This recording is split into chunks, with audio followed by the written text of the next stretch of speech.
Hey, welcome to this episode of Guys Therapy. I'm Michael. I share my knowledge of musical gear solutions which are cheaper and better, in my opinion. Make sure you subscribe to my channel so you wouldn't miss my future updates. And today, I'm gonna share you how you can mod yourself an MPC Live 2 hardwarely with only $23. And I'm dead serious on this one. Let's go.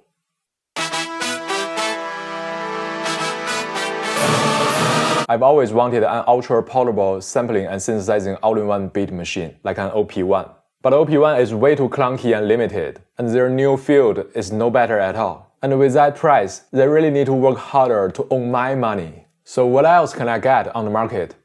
Yeah, the MPC Live 2, which is really an all-in-one beat machine. And the most important part, it has a stereo speaker on it, so I don't need to wear my headphones all the time. I still need to share my music with people around me. But I've tried their MPC-1, which is more portable than the Live 2. But in reality, it is heavy and chunky, not portable at all. So the MPC Live 2 can only be worse on the portability part. Plus, with the MPC-1, I can still hide it into my girlfriend's shoebox, so I won't get caught easily, because she never goes to her old shoes at all. But with the MPC Live 2, it is just way too big and chunky. I got nowhere to hide it. Akai really should take some lesson from teenage engineering. Since you don't use your gears at all, but still want to spend some money on gears, they just make you a really tiny one and make it unusable. So you don't need to try hard figuring out where to hide it from your girlfriend. Therefore, everyone is happy, eventually. Akai really should take lessons from TE. Plus, MPC Live 2 has way less buttons than the MPC-1, which is already poor enough when it comes to hardware and software integration. I already made a detailed video on the MPC-1. I'll leave the link in the description if you missed it. In short, the modern MPCs are just really weak, shoebox-shaped Linux computers running a free DAW called MPC Beats. You might argue that the MPC hardware doesn't have track limitations, while the free MPC Beats limits you to 8 MIDI tracks and 2 audio tracks at most. But you know what? In MPC Beats, each MIDI track has 8 banks of 16 sample pads. So 8 tracks means you can use up to 1024 samples in one project. Don't ask me why I can figure it out this quick. We agents are just good at math. And I bet those modern MPCs just couldn't even handle this free MPC Beats, cause they only have 2 GB of RAM on board. Not the most cheap one. All of them, including $900 MPC-1, $1,300 MPC Live 2, and $2,300 MPC-X. Thousands of dollars for 2 GB of RAM. I'm not sure if Akai is serious or not about their product and customer, but I'm dead serious of not paying their stupid shoebox. My 8-year-old laptop MacBook Air 2014 has 4 GB of RAM, which is 2 times big of those modern MPCs, which only cost $200 on eBay nowadays. Why should I pay that much money for a downgrade? Wait, so literally my laptop already has big enough RAM to make music, cause it's 2 times big of a professional beat machine. You know, Akai professional, at least in their standard. And it also has CPU in it, which can also run the free MPC Beats software. And it has so many buttons to fulfill my tactile needs, which also brings me a lot of shortcuts, just like those function buttons on MPCs. I can even turn my QWERTY keyboard into 4x4 keypads. If you don't know how, just check out my MPC-1 video, link in description. And it already has a pretty big internal storage, which came with 128 gigs, but I upgraded into 1 TB, which is more than enough. And since those Q-Link knobs on MPC are so badly mapped to their software, there's nothing missing without them. Okay, this is exciting. Seems like I already have a pretty good starting point on the hardware. It has a huge beautiful color screen, and an SD card slot, and 2 USB ports, just like the MPC Live 2. It also has a 3.5mm headphone jack, which is really useful. And it already has stereo speakers, and it's battery powered, which can last me quite a few hours. And it's really slim, lightweight, and portable. Damn, it is a really decent starting point. My laptop is already half of an MPC Live 2.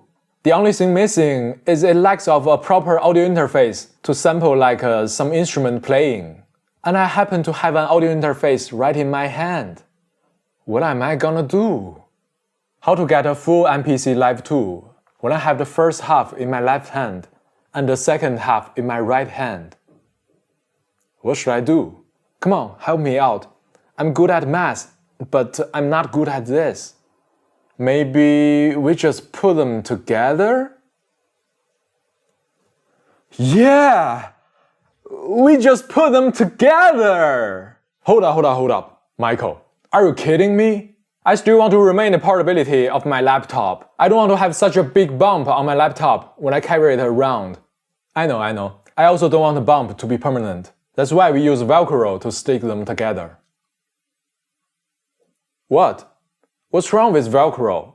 It's not cheap. I mean, although the price is cheap, but it's not that cheap. The Velcro is already commonly used in the luxury industry, like the teenage engineering OP-1 field has Velcro on its back. That is not cheap. I just grabbed some inspiration from it. Come on. So with a set of adhesive Velcro, we are ready to assemble our MPC Live 2. But before we make our move, we still have 3 things to figure out. Firstly, we need to test the position where the audio interface will be stuck to. If it's too close to the laptop edge, then it might affect the tilting angle of our laptop screen while it's on the desk. And I also put it as close as my USB port, so I can use the shortest USB cable to make it cleaner. Secondly, we need to decide which direction our audio interface will be facing. For me, I put the input jacks facing right, so the cable angle will be more natural. And thirdly, we need to figure out how long the USB cable need to be. For me, 50mm is good enough, and I choose to use the double 90-angle cable, so it won't stick out from my laptop that much. I bought mine here in China, which cost me $4, including shipping. I couldn't find the same one on Amazon, but I find a better one, which allows you to plug your USB in both directions, which can be even more versatile, and it's $7, link in description. If you think this cable would be easy to break, well, just go buy another one or two. It's not that expensive. I also put a link for the adhesive Velcro in description, which is $16. You can go check it out. I don't know if it's cheap or expensive for you guys, because I got mine for only $2, including shipping, here in China. As for the audio interface, if you already have one, stick with it. Get it? Stick with it. If you don't already have one, remember, only if you don't have one. I have 2 recommendations. I'm not sponsored by any company, and these 2 are my daily drivers. I purchased them with my own money. The first one I use is PreSonus AudioBox Go. It's cheap, lightweight, and more compact comparing to my Scarlett 2i2. So I bought it in the first place when it came out. I just like the compact design. If you need to record vocal or something stereo, you can go check it out. Link in description. The second one I use might be a little bit weird, but it's my favorite. It's Zoom GCE3. It looks like a guitar pedal-shaped toy, which is really small and lightweight, but it's actually a pretty powerful audio interface which has CPU chips on it to run those effects. It allows you to use almost all of those Zoom digital effects, like guitar amps and effects, both electronic and acoustic, and also bass amps and effects, which saved me a lot of money on those pedals. And it doesn't take up your computer's CPU power, because all of those effects runs on this little toy. So you can play more things in the project, which is a big plus to me. But the con is, it doesn't have real knobs on its own. These knobs are just for decoration. Like I said, it's a toy. You need to use a software running on your laptop to change the parameter values, which I happen to be pretty good at. So that's why I call it weird, yet my favorite. I already left these 2 audio interfaces affiliate links in my description. You can go check them out if you don't already have one. And remember, if you purchase anything with my affiliate links, you will make me tons of money, which might destroy everyone on Forbes. So just go easy with that. By the way, the guitar cable I'm currently using is a magnet one. I really don't like to plug and pull it every time, and now it's just this simple. So with the Velcro, we just stick the hook side onto our laptop and stick the loop side onto our audio interface. Then put them together and connect the USB cable. With the free MPCs running, our MPC Live 2 is ready to rock. Or ready to hip hop? You decided.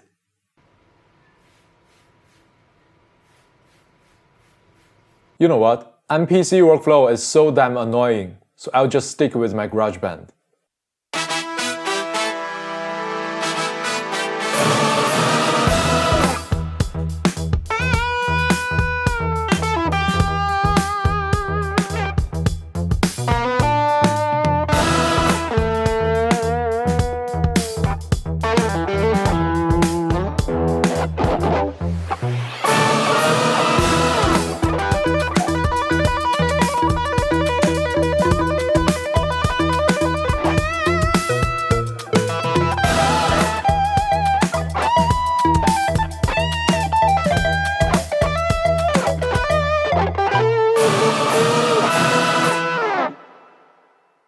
So as you can see, you can mod yourself an MPC Live 2 for only $23, 16 for adhesive Velcro, and 7 for the cable if you already have a laptop and an audio interface. If you don't with MPC. $1,300 for 2 GB of RAM and 4 GB of storage. Akai is really making their product in a nostalgic way. I know they've had their history, but considering they put 4 cooling knobs all mapped to the same sample starting point function in 2022, they're just not qualified to have my money. Not a single dime. Okay, this is my take on how to mod yourself an MPC Live 2. All the solutions got their affiliate links in the description, you can go check them out. And I also left you the links of those MPCs if you want to see how bad they are in person. You can also download the GarageBand project file I made for this video on my Patreon. Don't forget to like, share, and subscribe for more future content. Also follow my Instagram and support me through Patreon. I'm Michael, this is Guys Therapy, reminding you that even though your girlfriend knows nothing about musical gears, her opinions on those boxes will always be right. See you in the next one. Peace.